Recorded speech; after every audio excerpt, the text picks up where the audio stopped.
Right. இன்றைக்கும் கர்த்தருடைய பிள்ளைகளே, சுதந்தரிப்பீர்கள் என்ற டாபிக்ல தான் நம்ம பேசுகிறோம். கர்த்தருடைய நம்ம கர்த்தர் உங்களுக்கு வைத்திருக்கிற சுகத்தை முதல்ல சுதந்தரிக்கணும். சுகம், நீங்கள் சுகமாக இருப்பது தேவ சித்தம். சரியா? சுகமாக இருப்பது தேவ சித்தம்னு சொல்லி நேரங்கட்ட நேரத்தில் கிடைக்கிறதெல்லாம் சாப்பிட்டுக்கிட்டு கிடந்துக்கிட்டு சுகமாக இருப்பது தேவ சித்தம்னா அது ஒர்க் அவுட் ஆகாது. இல்லை, அதான் விஷயம் என்னென்னா, புத்தி உள்ள மனுஷன் தன் வீட்டை கற்பாறையின் மேலே கட்டுறானாம். அப்போ கற்பாறை அங்கே இருந்தாலும், கட்டுகிறதுக்கு பொருட்கள் இருந்தாலும் கொஞ்சம் புத்தி இருக்கணும். அப்படின்னு தானே அது அர்த்தம். அதனால் தேவனுடைய பிள்ளைகளே, அதனால் கர்த்தரை ஆசீர்வதிச்சாருங்கிற எல்லா பொருட்களும் அதை இதை சாப்பிட்டுக்கிட்டு அதுக்குரிய சரீரத்துக்கு உடற்பயிற்சி இல்லாமையும் அப்படி இப்படி இருந்ததுன்னா அது வேறு மாதிரி போயிடுது பாருங்க. அதனால கர்த்தருடைய பிள்ளைகளே, ஒன்று நம்ம அதாவது முதல்ல ஆரோக்கியத்தை சுதந்தரிக்கணும், ரெண்டாவது ஆசீர்வாதங்களை சுதந்தரிக்கணும், மூணாவது சமாதானத்தை சுதந்தரிக்கணும், நாலாவது தான் செழிப்பை சுதந்தரிக்கணும். சுதந்தரிக்கணும்னா செழிப்பு, நிலம், நகை, காரு, பங்களா அப்படின்னு நான் பேசினேன்னு வைங்க, அம்பானி வீட்டுக்கு தான் போகணும். புரியுதுங்களா? கர்த்தருடைய பிள்ளைகளை, கர்த்தருடைய நாமத்தினால சொல்கிறேன். அதாவது இதுதான் நமக்கு ரொம்ப முக்கியம். இதெல்லாம் தேவன், அதெல்லாம் இவைகளெல்லாம் உங்களுக்கு கூட கொடுக்கப்படும் அப்படின்னு தான் ஆண்டவர் சொல்லியிருக்கிறாரு. அப்போ சுதந்தரிங்கள் தேசத்தை ஆண்டவர் சொல்லிட்டாரு. கானான் தேசத்தை உனக்கு கொடுத்தேன்னு சொல்லிட்டாரு. ஆனால் சுதந்தரிக்கிறதுக்கு ஆண்டவர் கொடுத்த ஒரு அந்த ஸ்ட்ராட்டஜி இருக்குல்ல, திட்டங்கள் இருக்குல்ல, பிளான் இருக்குல்ல, அதுதான் இன்னைக்கு ரொம்ப முக்கியம். அதனால் இந்த நாட்களில் நீங்கள் கர்த்தருடைய பிள்ளைகளுக்காக தான் ரொம்ப பேசுகிறேன். அது அப்படின்னா யாருன்னா, வசனத்தை விசுவாசிக்கிறேன், ஜெபத்தை விசுவாசிக்கிறேன், நானும் கூட சேர்ந்து உங்களோட 2.5 வருஷமாக போராடிட்டு கிடக்கிறேன், அல்லது ஆண்டவரை நம்புகிறேன். வேலையில் போராட்டம், வேலை இல்லை, குடும்பத்தில் சமாதானம் இல்லை, பலவீனம், பயம், கலக்கம், எதிர்மறையான எண்ணம். ஆனால் ஒரு பக்கம் நம்பிக்கை இருக்குது, இன்னொரு பக்கம் தனிமை, இன்னொரு பக்கம் என்ன ஆகுமோ தெரியல. இந்த மாதிரி கன்ஃபியூஷனோடு இருக்கிற தேவ பிள்ளைகளோடு தான் இன்றைக்கி நான் பேசணும்னு விரும்புகிறேன். ரைட். அப்போது கர்த்தருடைய பிள்ளைகளே, இந்த என்னாகமம் 13:30 தான் ஆண்டவர் நமக்கு முன்பாக வைக்கிறார். அந்த 13:30 என்ன சொல்லுகிறது? வாசிக்கலாம். என்னாகமம் 13:30. அப்பொழுது காலேப் மோசேக்கு முன்பாக ஜனங்களை அமர்த்தி, வாசிங்க, நாம் உடனே போய் அதை சுதந்தரித்துக் கொள்வோம், நாம் அதை எளிதாய் ஜெயித்துக் கொள்ளலாம் என்றான். நாம் எளிதில் அதை ஜெயித்துக் கொள்ளலாம், உடனே போய் சுதந்தரிக்கலாம், உடனே போய் சுதந்தரிக்கலாம், எளிதாய் ஜெயிக்கலாம். இதுதான் நீங்கள் உங்கள் மைண்டில் வச்சிருக்கணும். கர்த்தருடைய பிள்ளைகளை, இதை மட்டும் மைண்டில் வச்சது 2 பேர் தான், காலேப்பும் யோசுவாவும் தான். அதனால தான் அந்த தேசத்தை அவங்க சுதந்தரிக்கிறாங்க. கர்த்தருடைய பிள்ளைகளை, கூட போன மற்ற 10 பேருக்கு பிரபுக்கள் தான் பேர். சில நேரத்தில் பாருங்க, நாங்கள் மூத்த விசுவாசிகள். சில பேர் சொல்கிறாங்க, இந்த சர்ச்சுக்கு போகிறோம், மெகா சர்ச்சுக்கு போகிறோம், இந்த சர்ச்சில் நாங்கள் இருக்கிறோம் அப்படின்வாங்க.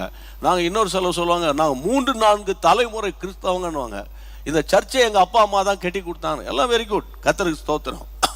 அதெல்லாம் இருந்தாலும் கர்த்தருடைய பிள்ளைகளே, நீங்கள் அந்த 2 பேர் பக்கம் இருக்கீங்களா அல்லது அந்த 10 பேர் பக்கம் இருக்கிறீங்கன்னு தான் முக்கியம். இப்போ முக்கியம் அந்த 10 பேர் மட்டும் சளைத்தவர்கள் கிடையாது. 6 லட்சம் அந்த புருஷர்கள் மத்தியில் நீங்கள் யோசித்து பாருங்க, இந்த 12 பேரை சூஸ் பண்ணுறதுக்கு மோசம் எவ்வளவு பிரயாசப்பட்டிருப்பாரு. 12, வெறும் 12. அப்போ அந்த 12லே 10 அவுட்டுன்னு வைங்க, எப்படி இருக்கு பாருங்க நிலைமை. அப்போ அந்த 10 பேர் பேசுறது தான் அங்கே ஒரு பெரிய பிரச்சனையை கொண்டு வருகிறது. நேற்று நான் பேசின அமிலேக்கியரை கண்டோம், எமோரியரை கண்டோம், எபூசியரை கண்டோம், கானானியரை கண்டோம், அவனை கண்டோம், இவனை கண்டோன்னு சொல்லி இவன் பயங்கரமான ஒரு பிக்சரை கொடுத்தோடனே ஜனங்கள் அப்செட் ஆகிட்டாங்களே. நேற்று அதை பேசினேன். இன்னைக்கு தொடர்ந்து பேச போகிறோம். என்னாகமம் 13ஆம் அதிகாரத்தினுடைய 31ஆம் வசனத்தை பாருங்கள். verse 31 வாசிக்கலாம். அவனோட கூட போய் வந்த மனிதரோ நாம் போய் அந்த ஜனங்களோடு எதிர்க்க நம்மாலே கூடாது, நம்மாலே எதிர்க்க முடியாது. அண்டர்லைன் த பாயிண்ட் போதும். நம்மாலே எதிர்க்க முடியாது. கர்த்தருடைய பிள்ளைகளை, ஒன்னே ஒன்று நான் உங்களுக்கு சொல்லி கொடுக்குறேன். அதாவது பொதுவாக நான் அனுபவிக்கிறது தான் நான் பேசுறது. பொதுவாக கர்த்தருடைய கிருபையினால சொல்கிறேன். சரியா? நான் ப்ராக்டிஸ் பண்ணுறதையும் ப்ராக்டிஸ் பண்ண விரும்புகிறதையும் தான் உங்களுக்கு நான் போதிக்கிறதுனால தான் கொஞ்சம் அழுத்தமாக, சில நேரத்தில் முரட்டுத்தனமாக, சில நேரத்தில் சத்தம் போட்டு நான் பேசுகிறேன். என்ன பேசுகிறேன்னா, அவங்க வார்த்தையை கவனிங்க. அவரோடு கூட போய் வந்த மனிதரோ அவங்களும், அதாவது இந்த 2 பேரோடு போன 10 பேரோ அவங்க வாயிலிருந்து வருகிற வார்த்தை என்னன்னா, அந்த ஜனங்களோட எதிர்த்து நிற்க நம்மளால ஒர்க் அவுட் ஆகாதுப்பா, நம்மளாம் முடியாதுப்பா, நம்மளாம் முடியாதுப்பா. 3 வேளை சாப்பிட முடியுமா? 3 வேளை சாப்பிட முடியுமா? நினைச்ச நேரம் உடுத்த முடியுமா? உன்னையால ஆண்டவர் கேட்பார்ல, நம்மளால முடியாதுப்பா, எதிர்க்க முடியாதுப்பா. நீ ஏன் எதிர்க்கணும்? ஏற்கனவே தான் கர்த்தர் சொல்லிட்டாரு, அந்த இடத்த நான் உனக்கு கொடுத்துட்டேன்னு டிக்ளேர் பண்ணிட்டாரு, ப்ரனௌன்ஸ் பண்ணிட்டாரு, அனௌன்ஸ்மெண்ட் பண்ணிட்டாரு. அப்போ நீங்க நல்லா கவனிக்கணும், எதிர்க்க முடியாது, எதிர்க்க இயலாது. கர்த்தருடைய பிள்ளைகளே, வசனம் என்ன சொல்லுது நமக்கு? இன்னைக்கு நான் சொல்றேன், அவங்கள விட்டுருங்க, 10 பேரை விட்டுருங்க. இப்போ அந்த 10 பேருடைய ஆவி நிறைய சபைகளுக்குள்ளும், அந்த சபைகளின் வழியா சில குடும்பங்களுக்குள்ளோ, அந்த குடும்பங்களுக்குள்ள இருக்கிற அடுத்த ஜெனரேஷனுக்குள்ள நுழைந்தா என்ன ஆகுது பாருங்க. இன்னைக்கு அதை என்னால் முடியாது, ரொம்ப கஷ்டம். நிறைய பேர் ஆல் நைட்டா, ஐயோ ஆல் நைட், அது ரொம்ப கஷ்டம். 2 மணி வரைக்கும் சேர்ந்து அரட்டை அடிக்க முடியுமா? கல்யாண வீட்டில் போய் உட்காந்துக்கிட்டு ஒருத்தரை காசிப் பண்ணிக்கிட்டு உட்காந்துக்கிட்டு பேச முடியும்? அதெல்லாம் முடியும். ஆனால் ஹால் லைட் ஐயோ, அது சுகர் லெவல் ஷூட்டப் ஆயிடும். அது ஏற்கனவே ஷூட்டப் ஆகி தானே கிடக்குது. கர்த்தருடைய பிள்ளைகளை பாரத்தோடு சொல்கிறேன். ஏன்னா இந்த மாதிரி பேசினாதான் சிலருக்கு கொஞ்சம் அப்படி சுதாரிக்கிறாங்க பாருங்க. அவங்க வார்த்தையை பாருங்க, அவர்களோடு போன மனிதரோ, அவங்க சொல்றாங்க அந்த ஜனங்களை எங்களால் எதிர்க்க முடியாது. நல்லா கவனிக்கணும் கர்த்தருடைய பிள்ளைகளை, நீங்களோ நானோ எதிர்க்க முடியாதுதான். ஆனால் வசனம் என்ன சொல்லுகிறதையா, தேவனுடைய பிள்ளைகளை எப்படி எதிர்க்கணும்னு ஆண்டவர் சொல்லி கொடுத்திருக்கிறார்.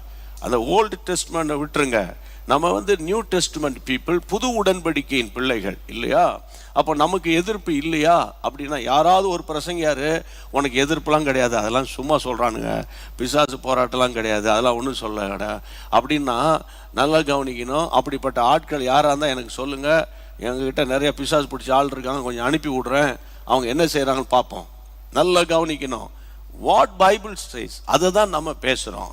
வசனம் சொல்லுகிறது. எபேசியர் 6ஆம் அதிகாரம், எஃபீசியன் சாப்டர் 6 verse 11ல் நம்ம என்ன வாசிக்கிறோம்? எபேசியருக்கு எழுதின நிருபம் 6:11 வாசியுங்கள்.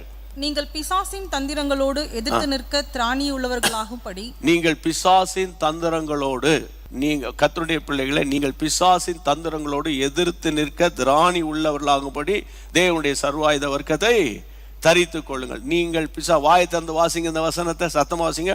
நீங்கள் பிசாசின் தந்திரங்களோடு எதிர்த்து நிற்க உனக்கு திராணி இருக்கணும், உனக்கு கெப்பாசிட்டி இருக்கணும், உனக்கு பலன் இருக்கணும், உனக்கு அறிவு இருக்கணும், திறமை இருக்கணும்னு அர்த்தம்.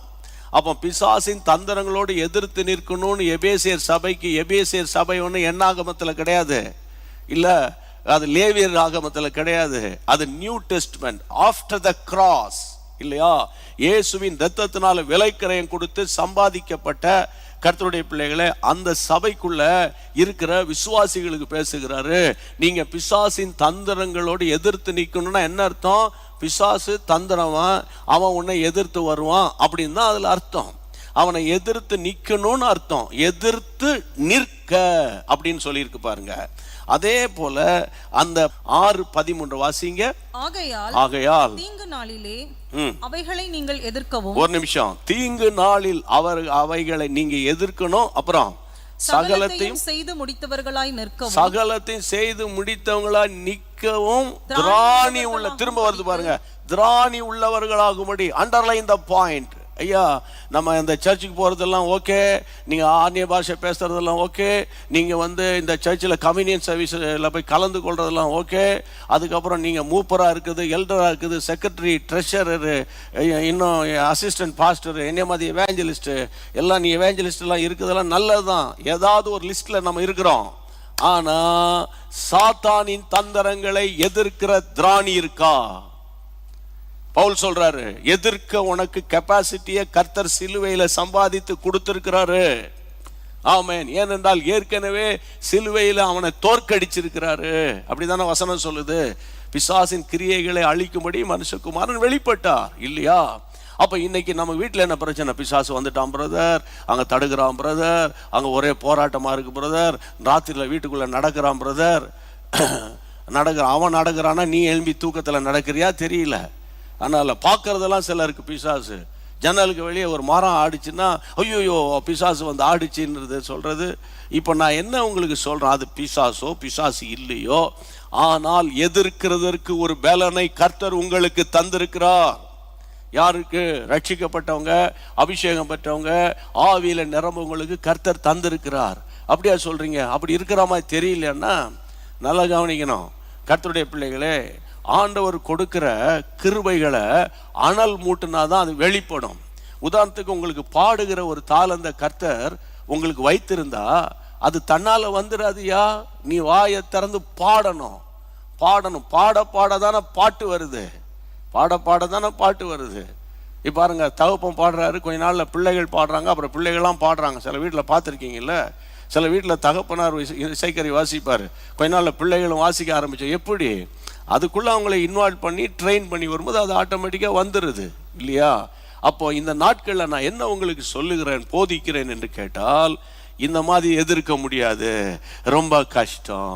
ஃபாஸ்டிங் ப்ரேயராக வச்சுருக்கிறீங்க, ஐயோ ஃபாஸ்டிங் இருக்கக்கூடாது டாக்டர் சொல்லிட்டாரு அப்படின்னு நான் ஒன்று உங்களுக்கு சொல்கிறேன். அது உண்மை தான், டாக்டர் சொல்லியிருக்கிறாங்க, உண்மை தான். ஆனால் நான் ஒன்று சொல்லட்டா, கர்த்தருடைய நாமத்தினால என்னை பலப்படுத்துகிற கிறிஸ்துவினாலே எல்லாவற்றையும் செய்ய எனக்கு பலன் உண்டு. அதை நீங்கள் ப்ரொனவுன்ஸ் பண்ணி அதை நீங்கள் கீப் அப் பண்ணணும். ஆமேன். எதிர்க்க இன்னைக்கு அவங்க வாயில் வர வார்த்தையை பாருங்களேன், பேர் தான் பிரபுக்கள். ஆனால் அவங்க சொல்கிறாங்க, ஐயோ அந்த ஜனங்களை நம்மால் எதிர்க்க முடியாது. யாக்கோபு 4:7 என்ன சொல்லப்பட்டிருக்கிறது?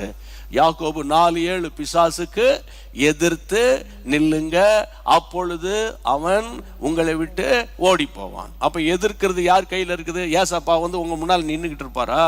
அவர் தான் உங்களுக்குள்ள உலாவி உங்கள் தேவனா இருக்கிறாரே. அவருடைய ஆவி உங்களுக்குள்ள இருக்கிறது, அளவில்லாத அபிஷேகத்தை கொடுத்திருக்கிறாரு, அந்த வல்லமை உங்களுக்குள்ள இருக்கிறது. அப்ப ஏன் உங்களால எதிர்த்து நிற்க முடியவில்லை என்ற கேள்விக்கு ஒரு பதிலை சொல்றேன். அந்த பதில் எதுல இருக்குன்னா, தேவனுடைய பிள்ளைகளே, நீங்க அந்த வசனத்தை இன்னும் கொஞ்சம் டீட்டெயிலா நீங்க பார்க்கணும்னா, தேவனுடைய பிள்ளைகளே 1 பேதுரு 5:8 வாசிங்க பார்ப்போம். வாசிங்க 1 பேதுரு 5:8 என்ன சொல்லுகிறது? வாசிங்க 1 பேதுரு புத்தகம். தெளிந்த புத்தி உள்ளவர்களாக இருங்கள், விழித்திருங்கள். ஏனெனில் உங்கள் எதிராளியாகிய பிசாசு கர்ச்சிக்கிற சிங்கம் போல என்று வகை தேடி சுற்றி திரிகிறான். அடுத்த வசனம், விசுவாசத்தில் உறுதியாயிருந்து அவனுக்கு எதிர்த்து நில்லுங்கள். பார்த்தீங்களா?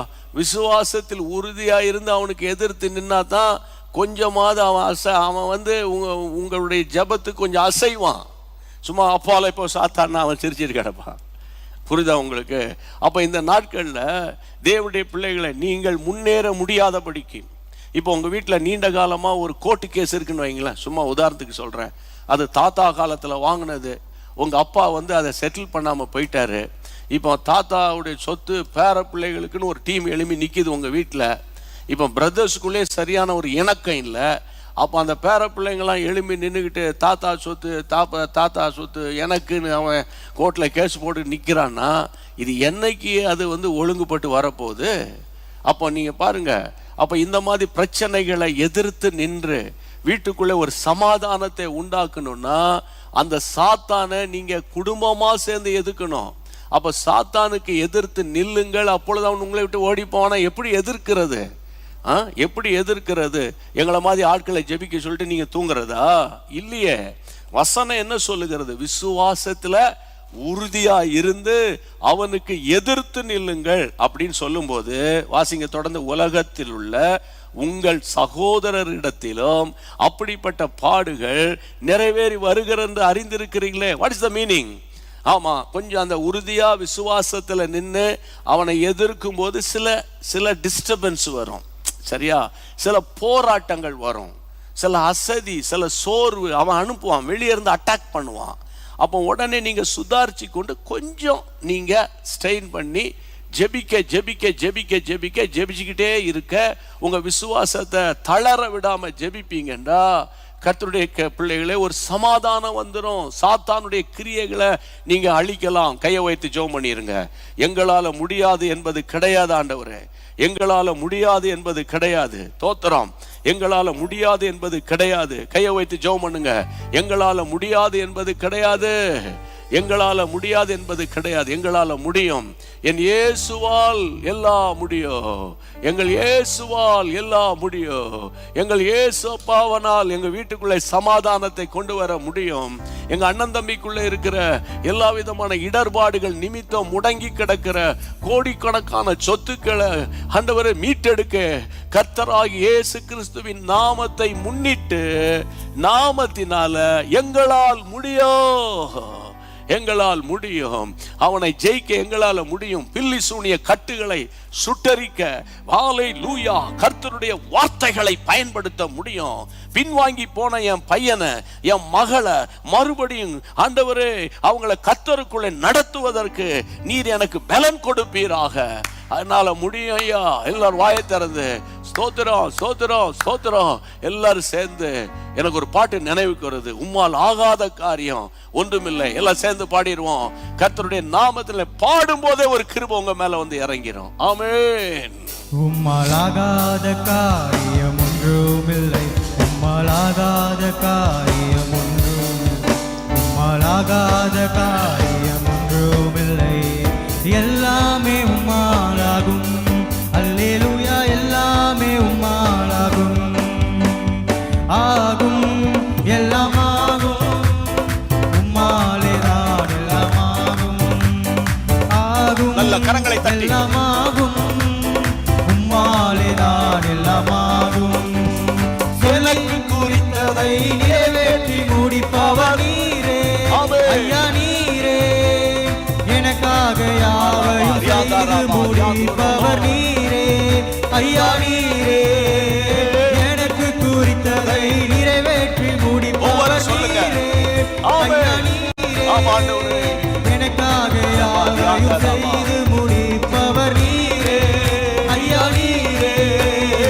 அப்பா உமக்கு ஸ்தோத்திரம், அன்பே உமக்கு ஸ்தோத்திரம், அப்பா உமக்கு ஸ்தோத்திரம், அன்பே உமக்கு ஸ்தோத்திரம். உம்மாலாகாத காரியம் ஒன்றுமில்லை, உம்மாலாகாத காரியம் ஒன்றுமில்லை, எல்லாமே உம்மாலாகும். அல்லேலூயா, எல்லாமே உம்மாலாகும். ஆமென் ஆமென். அப்போஸ்தலர் 6:10 ஒரு நல்ல ஒரு வார்த்தை இன்னைக்கு சாயந்தரம் நான் வாசித்தேன். நீங்க அந்த வாசிங்கெல்லாம் பார்ப்போம். 6:10 அப்போஸ்தலர் நடபடிகள் 6:10. அவன் பேசின ஞானத்தையும், அவன் பேசின ஞானத்தையும் ஆவியையும் எதிர்த்து நிற்க அவர்களால் கூடாமற் போயிற்று. பாத்தீங்களா? எதிர்த்து நிற்க முடியல. ஸ்தேவானை எதிர்த்து நிற்க முடியல. நம்ம சொல்றோம், ஐயோ எங்களால் முடியல பிரதர், அவங்க ரொம்ப பெரிய ஆட்கள் பிரதர், அவங்களுக்கு நிறைய பொலிட்டிக்கல் இன்ஃப்ளூயன்ஸ் இருக்கு பிரதர், அவங்களுக்கு வந்து பயங்கரமான சாத்தா அவங்க கிட்ட இருக்கிறான் பிரதர், அல்லது அவங்க வந்து ஐயோ. அதாவது நான் ஒன்று சொல்றேன், கர்த்தருடைய பிள்ளைகளை யாரா இருந்துட்டு போறாங்க, ஆனா நீங்களும் நானும் வசனத்தின் மேல நின்றால், இரண்டாவது கர்த்தரை சார்ந்து இருந்தால், நம்ம எதிர்க்க எந்த மனிதனாலும் முடியாது. ஆமென். யோசுவாவை பார்த்து ஆண்டவர் சொன்னார்ல, நீ உயிரோடு இருக்கிற நாளெல்லாம் ஒருவனும் உனக்கு விரோதமாய் எதிர்த்து நிற்பது இல்லை. ஞாபகம் இருக்கா? யோசுவாவின் புத்தகம் 1:5. அதுதான் அதை தான் நம்ம ஃபாலோ பண்ணணுமே தவிர ஐயோயோ ஐயோ. அப்போ எதுக்கு சர்ச்சுக்கு போறீங்க? அது எதுக்கு சர்ச்சில் போய் முதல் வரிசையில் வேற உட்காந்துக்கிறீங்க, அந்த சீட்டை வேற விட மாட்டேன்றீங்க சிலர், இல்லை விட மாட்டேன்றீங்க. அதனால நீங்கள் ஒரு எமோஷனல் கிறிஸ்டியனாக இருக்காதீங்க, ப்ராக்டிக்கல் கிறிஸ்டியனாக இருங்க. ஆண்டவருக்கு மகிமை உண்டாகட்டும். உங்களால் முடியும் சொல்லுங்க, என்னால் முடியும். ஆமென் ஆமென். கர்த்தராகிய இயேசு கிறிஸ்துவின் நாமத்தினால சகலத்தை நான் செய்து முடித்து நிற்பேன் அப்படின்னு நீங்கள் சொல்லி சொல்லி ஜெபிங்க. நிச்சயமாய் நீங்கள் நிற்க போறீங்க. ரைட்? கர்த்தருக்கு ஸ்தோத்திரம். அந்த ஸ்தேவானுடைய ஆவியை எதிர்த்து நிற்க முடியாது. அப்போ ஸ்தேவான் வந்து பயங்கரமான ஆக்ஸ்போர்ட் யூனிவர்சிட்டியில் படிச்சிருப்பார் போல இருக்குல்ல, பல யூகேல படிச்சிருப்பாரோ அல்லது எங்கள் யூஎஸில் படிச்சிருப்பாரா தெரிலல. ஐயா அவன் எங்கேயுமே படிக்கலையா? சர்ச்சுக்கு அவரை கூப்பிட்டதே சாப்பாடு பரிமாறுற வேலைக்கு கூப்பிட்டாங்கய்யா. சாப்பாடு பரிமாறுகிற வேலைக்கு கூப்பிட்ட ஒரு ஆளை ஆண்டவர் பேச வைக்கிறாரு. அவனுடைய ஆவியை ஒருத்தரால் எதிர்த்து நிற்க முடியலையா? அப்போ என்னது விஷயம்? என்னது? நீங்கள் நினைப்பீங்க, நான் ஒரு சாதாரண குக்கு அல்லது ஒரு வீட்டில் பாத்திரம் கழுவுறேன், சரியா, நான் ஒரு அடிமை பெண்ணு. அந்த அடிமை பெண்ணு தானே அந்த சீரியா அந்த நாகமானுக்கே சுவிசேஷம் சொன்னா. என்ன சொல்றீங்க? இந்த சாப்பாடு போடுற ஆள் தானே அநேக தேசங்கள் இருக்கிற மனுஷர்கள் அவனை எதிர்த்து நிற்க முடியலையாமே. கொஞ்சம் இமேஜின் பண்ணி பாருங்க. நீங்க உங்களுடைய இயலாமையே சொல்லிட்டு கிடக்காதீங்க, எனக்கு பணம் இல்லை, அது தெரிஞ்ச கதை தான். அதனால என் குணம் சரியில்லை, அது தெரிஞ்ச கதை தான். புரியுதா உங்களுக்கு? அப்போ ஆண்டவருடைய கரத்தில் ஒப்பு கொடுக்கும் போது குணமும் நல்லாகும், பணமும் கர்த்தர் தருவார். கையை வைத்து ஆண்டவர் தோத்துறோம், ஆமென். எப்போ தருவார்னு கேட்காதீங்க, அந்த நேரத்துக்கு ஆண்டவர் தருவார். கர்த்தருக்கு மகிமை உண்டாவதாக. சரி, அப்போ அடுத்தது நீங்க திரும்பி வாங்கல, அந்த 13ஆம் அதிகாரம், என்னாகமத்தின் புத்தகம் 13ஆம் அதிகாரத்தில் நீங்க வாசிக்க வேண்டிய வசனம் 32ஆம் வசனம். நாங்கள் போய் சுற்றி பார்த்து வந்த அந்த தேசம் தன் குடிகளை பட்சிக்கிற தேசம். குடிகளை பட்சிக்கிற தேசம். நாங்கள் அதிலே கண்ட ஜனங்கள் மிகவும் பெரிய ஆட்கள். நான் ஒன்று சொல்றேன் கேளுங்க, கர்த்தருடைய பிள்ளைகளை, நான் என் அனுபவத்திலிருந்து சொல்றேன். நான் 1981 கர்த்தர் ரட்சித்தார். ஏப்ரல் மாதம் 82 இந்த ஊழியத்தை குறித்து கர்த்தர் பேசினார். 84ஆம் ஆண்டில் படிப்பெல்லாம் வைண்ட் அப் பண்ணிட்டு இந்த சுவிசேஷ ஊழியத்தில் முழு நேரமாக காலடி எடுத்து வைக்க கர்த்தர் உதவி செய்தார். ஸோ 1984 அன்டில் டுடே கர்த்தருடைய பிள்ளைகளை, அந்த அந்த அந்த அந்த அந்த அந்த 80ஸ்லேயே என்னைக்கு பரிசுத்தாவின் அபிஷேகத்தில் நிரம்பி ஜெபிக்க ஆரம்பித்தானோ அன்னையிலிருந்து, நல்லா கவனிக்கணும், என்னை அறியாமலே எனக்குள்ளே ஒரு பெரிய ஒரு எண்ணம் இருக்கும். என் மீட்பர் உயிரோடு இருக்கிறார், ஒரு ஜீவனுள்ள தேவனுடைய ஆவி எனக்குள்ளே இருக்கிறது. ஆமென். நான் பார்ப்பதுக்கு சாதாரண மனிதனாய் இருந்தாலும், சரியா, உலகத்துக்கு அடுத்த ஆசீர்வாதங்கள் எனக்கு இல்லாமல் இருந்தாலும் எனக்குள்ளே உன்னதமான தேவனுடைய ஆவி இருக்கிறது. அந்த விசுவாசம் எப்படி வந்தது? ஆவியை பெற்றவர்களுடைய கேரக்டர்ஸை பைபிளை வாசிக்கும் போது. அபிஷேகம் சிம்சோன் மேல் வந்து இறங்கினது, ஆவிக்குள்ளானான். அபிஷேகம் தாவீதின் மேல் வந்து இறங்கினது. அப்போது தாவீது என்ன செய்தார்? அபிஷேகம் 120 பேர் மேல் இறங்கினது. அப்போது என்ன செய்தார்? இப்ப சொன்ன ஸ்தேவான், அவன் மேல ஆவியானவர் இறங்கினார், ஞானத்தின் ஆவியினால் நிரப்பப்பட்டான், இல்லையா? அப்போ இதுதான் நம்முடைய உணவு. அப்ப இதை பிராக்டிஸ் பண்ணி ஆவியானவர் அப்புறம் ஜீவனுள்ள வசனம். வானம் பூமி ஒளிந்து போனாலும் என் வசனம் மாறாது. அப்போ மனுஷன் இன்னைக்கு ஒன்று சொல்லுவான், நாளைக்கு ஒன்று சொல்லுவான், அவனுக்கு பேர் தான் மனுஷன். ஆனால் வசனம் மாறுமா? மாறாது. அப்போ ஒரு பக்கம் வசனம், ஒரு பக்கம் பரிசுத்த ஆவியானவர், ஒரு பக்கம் பரிசுத்த ஆவியானவர் வசனம். இதுவையே பிடித்து கொண்டதுனால எங்க போனாலும் அறியாத ஒரு தைரியத்தை கர்த்தர் கொடுக்கிறார். ஆமென். அறியாத தைரியத்தை கொடுக்கிறார். நான் ஒரு குறிப்பிட்ட தேசத்துக்கு ஊழியத்திற்கு போன போது ஆண்டவர் உணர்த்தினதுனால சொல்றேன், ஒரு குறிப்பிட்ட தேசம், அந்த தேசம் தேவ பிள்ளைகள் இல்லாத அதாவது அது கர்த்தருடைய பிள்ளைகளுக்கு ஒரு எதிரான ஒரு தேசம் வச்சுக்கோங்க. அங்கே போய் எனக்கு அங்கே ஒரு வாரம் ஊழியம் செய்ய எனக்கு அனுமதி கொடுத்தார்கள், வீசா. அந்த தேசத்தில் போய் நான் இறங்குறேன். அந்த ஒரு வாரம் ஊழியத்துக்கு அந்த இமிகிரேஷன் அந்த அதிகாரிக்கு முன்பாக போய் நிற்கிறேன். அவர் பார்க்கிறார், ஒரு வாரம் கொடுத்துருக்காங்களா, அது ஒரு வாரம்லாம் நீ இருக்க முடியாது, 2 நாளாக போயிடணும் அப்படின்னு அவர் சொல்கிறார் என்கிட்ட. சொன்ன உடனே அவர் சொல்லிக்கிட்டே இருக்கும்போது அவரை பக்கத்தில் இருக்கிற அதிகாரி கூப்பிட்டதுனால அவர் அப்படி திரும்பி அவர்கிட்ட பேச ஆரம்பித்த அந்த ஃப்ராக்ஷன் ஆஃப் செகண்டில் ஆவியில் நிரம்பி அந்நிய பாஷைகளை சத்தம் போடாமல் மனசுக்குள்ள பொல்லாத பிசாசே, இந்த ஊழியத்தை தடுக்க நினைக்கிற ஆவியை, இந்த மனுஷிக ஆவியை கட்டிந்து கொள்கிறேன் இயேசுவின் நாமத்தினால அப்படி சொல்லி ஜெபம் பண்ணி முடிக்கிறேன். முடியாது கிடையாதுன்னு சொன்ன அதே ஆள் அவன் சீல் பண்ணி ஓகே என்ஜாய் அப்படின்னு சொல்லி ஒரு வாரம் விசாவை, சென்னையில் கொடுத்த விசாவை அவன் அக்செப்ட் பண்ணி அனுப்பி விட்டான் பாருங்க. அந்த 1 minute, not even 1 minute prayer, நினைக்கிறேன் 20 செகண்ட் தான் இருக்கும். ஆவியில் நிரம்பி அந்த ஆவியை அதட்டணும். அந்த ஆவி அடி பண்ணிச்சிட்டு கர்த்தருக்கு தோத்துறோம். ஏன்னா நமக்குள்ள ஒரு கிருபை இருக்கியா, உங்களுக்குள்ள ஒரு கிருபை இருக்கு. நீங்க என்ன நினைப்பீங்க, ஏன்னா அழகா இல்லை, எல்லாம் நல்லா எல்லாரும் அழகா இருக்கிறாங்க. அழகா இருக்கிறவன் என்னத்தை சாதிக்கிறான்?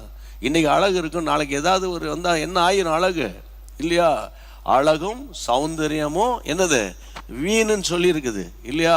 எனக்கு பணம் இல்லையா, பணம் இல்லைன்னா அப்படி உட்காந்துக்கிட்டா இருப்பீங்க? இல்லாதனால தான் உட்காந்துட்டு இருக்கிற. இன்னைக்கு எல்லாம் பணம் படைச்சவனு ஐ எம் சோ பிஸி, நான் அங்கே போகிறேன் இங்கே போகிறேன் சுற்றிட்டு இருக்காங்க. அப்போ கர்த்தருடைய பிள்ளைகளே, கர்த்தரோடு கூட இருந்தா பணமும் இருக்கும் குணமும் இருக்குயா, அதான் முக்கியம். அப்போ இங்கே பாருங்க, இவங்க சொல்றாங்க அதில் அவங்க அந்த வசனத்தில் நம்ம என்ன சுற்றி பார்த்து வந்த தேசம் குடிகளை பச்சிக்கிற தேசம். இந்த மாதிரி ஆட்களை வச்சுட்டு சமாளிக்க முடியுமா மோசையால்? அடுத்தது அவங்க சொல்றாங்க பாருங்க, டைம் இல்லாதனால போறேன், அவர்கள் மிகவும் பெரிய ஆட்கள். இதுதான் எனக்கு பிடிக்கவே இல்லை ஐயா, அவர்கள் மிகவும் பெரிய ஆட்கள். வசனம் என்ன சொல்லுது? 1 யோவான் 4:4. உங்க எல்லாருக்கும் தெரியல, உலகத்தில் இருக்கிறவனிலும் என்னில் இருக்கிறவரு பெரியவர் அப்படின்னு சிலர் ஆமென் ஹல்லேலூயா அப்படின்னு சபையில சொல்லிடுவாங்க. சபைக்குள்ள உட்கார்ந்து 4 சுவருக்குள்ள உட்கார்ந்துக்கிட்டு எண்ணில் இருக்கிறவர் பெரியவர்லாம் சொல்லக்கூடாது. கடினமான பாதையில் போகும்போது, அந்த ஃபெய்த் வேல போகும்போது இல்லையா, the way of tragedy, the way of agony, the way of painful, அதன் வழியா நீங்க போகும்போது தான் நாம சொல்லணும், அதாவது உலகத்தில் இருக்கிறவரை காட்டிலோ எண்ணில் இருக்கிறவர் பெரியவர்னு. ஆமென் ஆமென், கர்த்தருக்கு ஸ்தோத்திரம். இன்னைக்கு நான் உங்களுக்கு சொல்றேன், நீங்க என்னைக்கு ரட்சிக்கப்பட்டு அபிஷேகம் பெற்றீங்களோ உன்னதமான தேவன் உங்களுக்குள்ளே வாசம் பண்ணுகிறார். என்றைக்கு பரிசுத்தாவின் அபிஷேகத்தில் நிரப்பப்பட்டீங்களோ கர்த்தருடைய பிள்ளைகளே, எனக்குள்ளே ஒரு பெரியவர் உலாவுகிறார். ஆமென். ஆவியானவரை நான் சுமந்து செல்லுகிற ஒரு பாத்திரம் அப்படி நீங்க நினைக்கணும். ஏன் அந்த நினைப்பு வரலன்னா, ட்ரம் அடிச்சாதான் ஆவி இறங்குது. அந்த புத்தி போயிடணும். ட்ரம் அடிக்கிறானே இல்லையா, கீபோர்டு வராதவன் லீவ் போட்டான்னு வைங்களேன், இல்லை ஒருவேளை கரண்ட்டே போயிருச்சுன்னு வைங்களேன், ஆவி இறங்க மாட்டேன்னு சொல்றாரோ, மின்சாரம் தடைப்பட்டபடியால் நான் இன்றைக்கு உங்கள் சபைக்கு வரமாட்டேன் அப்படின்னு ஆவியானவர் சொல்றாரா எங்கேயாவது? இப்படியே பழகிட்டோம். அந்த நாட்களில் பரிசுத்தவான்களுக்கு எலக்ட்ரிசிட்டி கிடையாது, இந்த ரிதம் பேடு கிடையாது, SPD 20 இருந்தால் தான் சில பேருக்கு ஆவி இறங்குதுன்றான் இல்லையா? புதுசாக லேட்டஸ்ட் வாங்கி கொடுங்கன்றான். கர்த்தர் கிருபையில் எங்களுக்கெல்லாம் அப்படி கிடையாது. ஏதோ இருக்கிறத வச்சு பாடு, இருக்கிறத வச்சு நீ வாசி, ஆண்டவர் நடத்துவார். ஆமென், கர்த்தருக்கு தோத்திரம். நான் சொன்ன அந்த காலத்தில் இதெல்லாம் வச்சுக்கிட்டா பரிசுத்தாவினர் இறக்குறாங்க. பாஸ்டர் சாம் சுந்தரம் ஐயா, அங்கே டி மோகன்லாம் அந்த காலத்துலேருந்து ஊழியம் செய்கிறாங்கல்ல ஆவிக்குரிய வட்டாரங்களில், அவங்கெல்லாம் அந்த இறக்குனாங்க. அந்த ஒரு கொட்டு வச்சு அடித்து பாடுவாங்க. ஆமென். சாராள் நவரோஜ் அம்மாலாம் எப்படி எவ்வளோ பாடல்கள், அவங்க மறித்து போய் எத்தனை வருஷம் ஆச்சு, இன்னும் பாட்டு நிற்குத, இன்னும் நிற்குத. விஷயம் என்னன்னு கேட்டா ஆவியானவர். ஆமென். அதனால நான் உங்களுக்கு சொல்றேன், நீங்க உங்களை அற்பமா நினைக்காதீங்க. அவங்க பெரிய ஆட்கள்.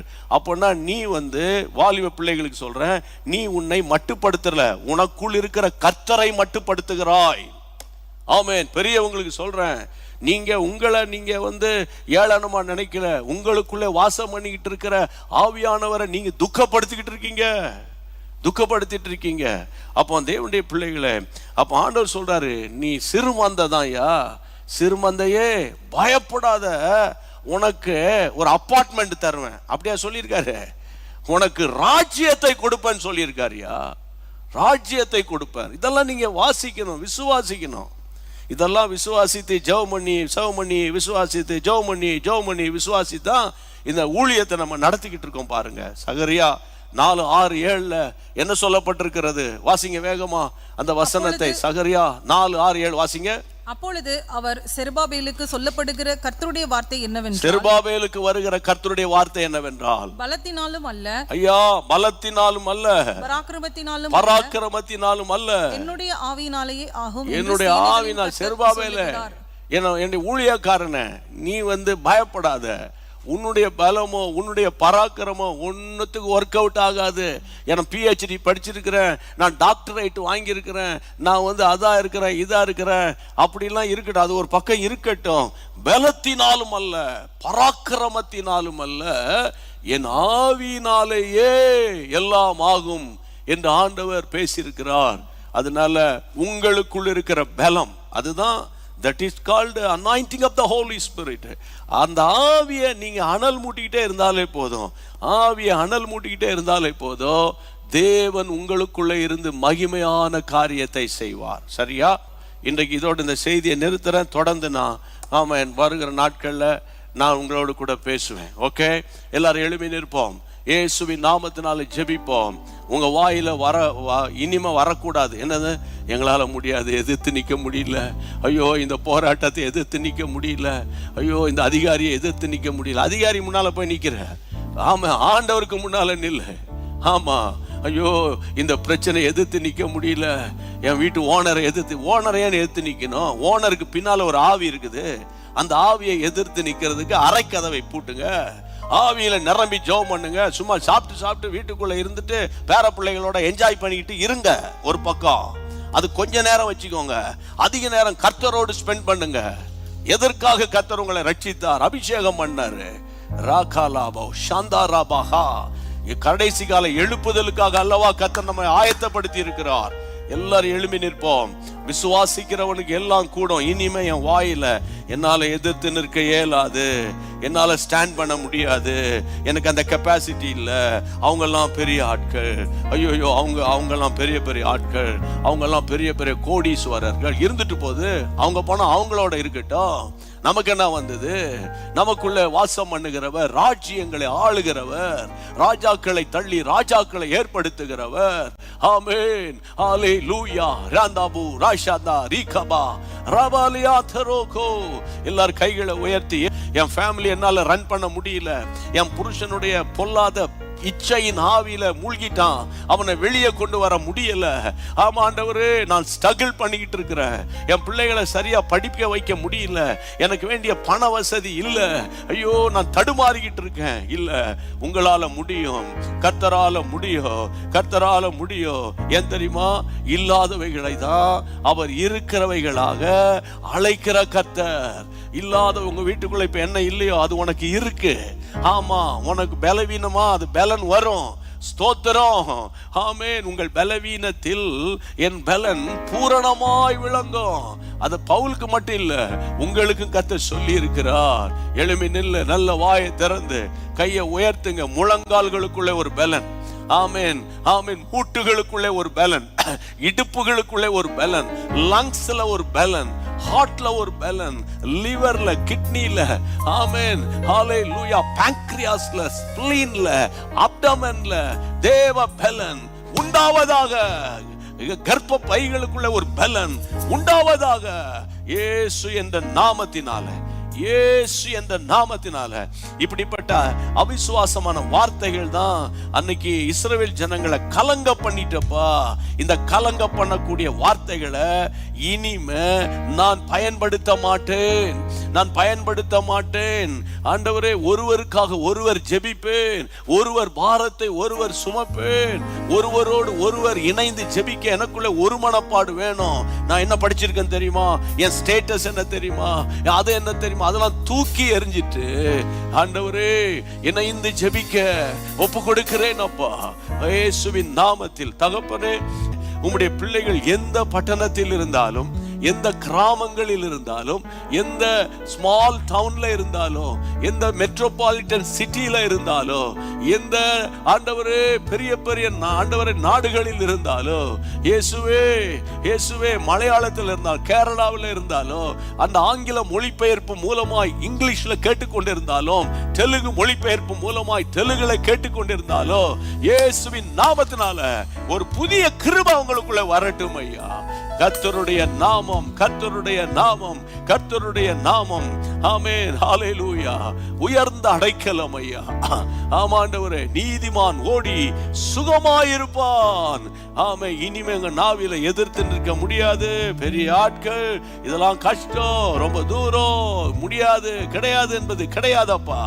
இயேசுவின் நாமத்தினால என் ஆண்டவரால சகலத்தையும் செய்து முடிக்க முடியும்.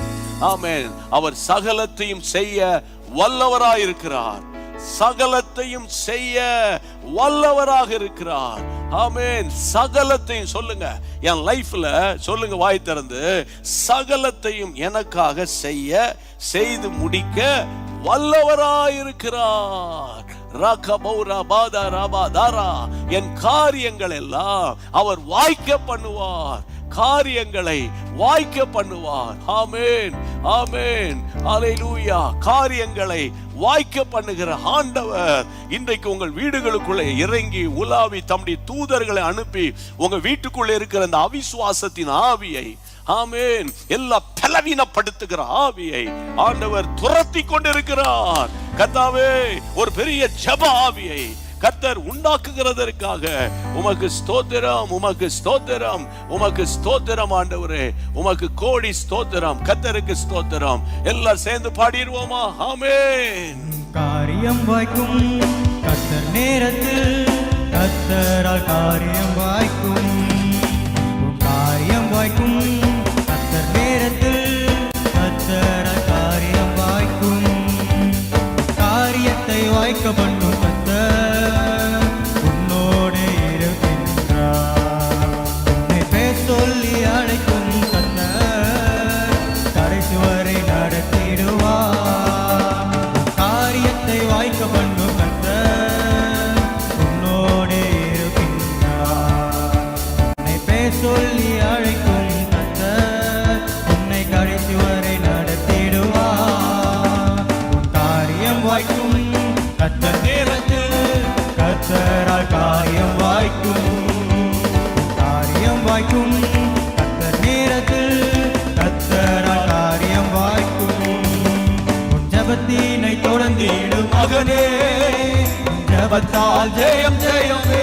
ஆமென். உன் ஜெபத்தினை தொடர்ந்திடும் மகனே, உன் ஜெபத்தால் ஜெயம் ஜெயமே. உன் பாதைகளை கர்த்தர் உயர்த்திடுவார், உன் தடைகளை நொறுக்கிடுவார். உன் பாதைகளை கர்த்தர் உடைத்திடுவார், உன் தடைகளை நொறுக்கிடுவார். காரியம் வாய்க்கும். காரியம் வாய்க்கும் கர்த்தர் நேரத்தில், கர்த்தரால் காரியம் வாய்க்கும்.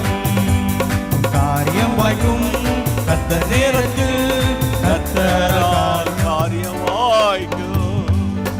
ஆமென். இந்த பாடலை ஒரு தீர்க்க தரிசனமா நீங்க எடுத்துக்கொள்ளணும். ஓகே, ஆண்டவருக்கு ஸ்தோத்திரம். குயிக்கா நம்ம என் ஆத்துமாவே கர்த்தர் சொல்றதுக்கு முன்னால கர்த்தருடைய பிள்ளைகளை வழக்கம் போல கையை உயர்த்தி உங்கள் பிள்ளைகளுக்காக உங்க குடும்பத்திற்காக எல்லாரும் ஸ்தோத்திரம் பண்ணிட்டு, நம்முடைய ஜீசஸ் மீட்ஸ் மினிஸ்ட்ரி, நம்முடைய யூடியூப் ஃபேமிலி, நம்முடைய ஃபேஸ்புக்கில் இருக்கிற குடும்பங்கள், டிவியில் இருக்கிற குடும்பங்கள், அப்புறம் நம்முடைய மீடியா டீம், வர்ஷிப் டீம் எல்லாரையும் நினைச்சு கையை உயர்த்தி ஸ்தோத்திரம் பண்ணிட்டு நீங்க படுக்கைக்கு போகணும்னு நான் கேட்டுக்கொள்ளுகிறேன். எல்லாரும் சேர்ந்து சொல்வோம். கர்த்தருடைய பிள்ளைகளே எல்லாரும் சேர்ந்து சொல்லுங்க. என் ஆத்துமாவே கர்த்தரை ஸ்தோத்திரி, என் முழு உள்ளமே அவருடைய பரிசுத்த நாமத்தை ஸ்தோத்திரி. என் ஆத்துமாவே கர்த்தரை ஸ்தோத்திரி, கர்த்தர் செய்த சகல உபகாரங்களை மறவாதே. ஆமேன், ஆமேன். அல்லேலூயா.